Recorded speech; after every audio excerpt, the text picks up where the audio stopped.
Hi everyone, it's Lynnea, and today I'm creating a video using a bunch of the Caffeinated Critters stamps from the Rabbit Hole Designs.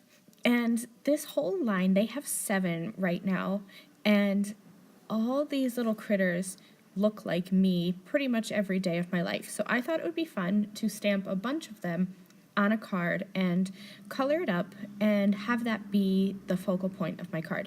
So I'm using a bunch of them, not all of them. I'm using the Caffeinated Flamingo, the crab, the bee, the cat, the octopus, and the dino. And I have mounted them all in my Misty, and I'm going to stamp them down with some VersaFine Onyx Black ink. You saw me use my powder tool there because I'm going to be doing some watercoloring with my Staedtler felt-tipped pens. This is my preferred way to color because I just think it's easy and it's simple. So I scribble down some color, and then I go in with my water brush and just blend all of it out.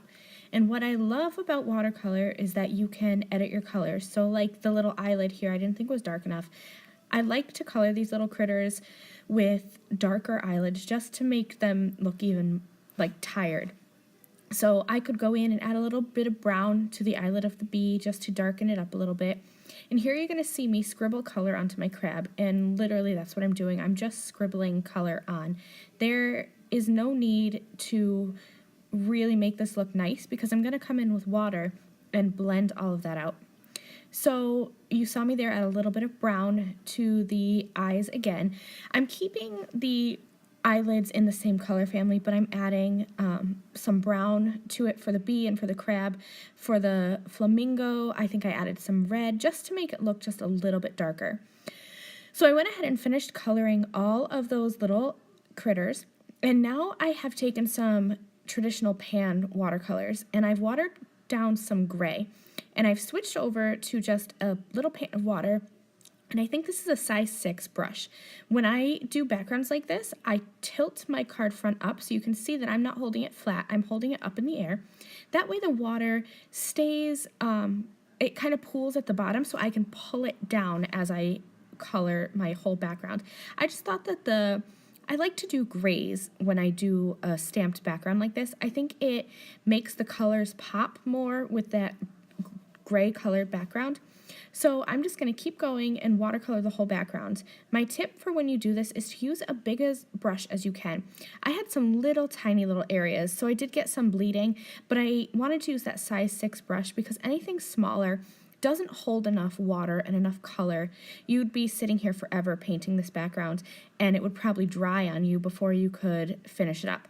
I had some areas that pooled and have a little bit of darker color, but for the most part, my background is this straight wash of color because I'm tilting my background up in the air, so I'm not getting a bunch of pools and I'm not really drying my background as I go. So I didn't like the areas, the top left or the top right and the bottom right. I thought that they were empty. So I decided to use a stitched rectangle die and cut this panel down, and then I'll just adhere it onto a standard A2 sized card with some tape runner adhesive.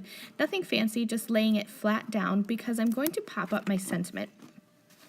It took me a little bit to get this centered, but I try my best, and I should have used my T-square ruler. I use it on every other card, but for some reason I didn't pull it out for this one.